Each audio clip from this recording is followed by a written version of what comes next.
Hi guys, നമ്മുടെ ഒമാനിലെ ഞങ്ങളുടെ സിറ്റിയാണ് കബൂറ സിറ്റിയിലുള്ള ഞങ്ങളുടെ യൂസഫ് ഖാൻ്റെ ലുലുവിലേക്കാണ് ഞങ്ങളെന്നും പർച്ചേസിന് പോകുന്ന ഷോപ്പാണ്.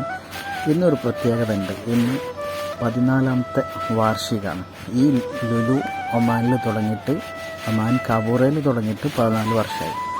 അപ്പോൾ അതിൻ്റെ ചെറിയൊരു വിശേഷങ്ങളായിട്ടുള്ളൊരു വീഡിയോ ആണ് നമ്മൾ നിങ്ങൾക്ക് കാണിച്ചു തന്നത്. അപ്പോൾ എല്ലാവരും ഈ ഭാഗത്തുള്ള എല്ലാവരും ഒമാനിൽ കബൂറ ഈ സൈഡിലുള്ള ഭാഗത്തുള്ളവരും പുറത്തുനിന്ന് വന്നൊക്കെ വന്ന് ഒരുപാട് ഓഫേഴ്സും കാര്യങ്ങളുണ്ട്. പല സാധനത്തിനും, ഫ്രൂട്ട്സിന്, ഫിഷിന്, അതുപോലെ ടോയ്സ്, കുട്ടികളെ പിന്നെ ഡ്രസ്സിന്, ഒരുപാട് സാധനത്തിന് കൂടുതൽ ഓഫേഴ്സ് ഇട്ടിട്ടുണ്ട്. അപ്പോൾ എല്ലാവരും വന്ന് പർച്ചേസ് ചെയ്യാൻ നോക്കുക.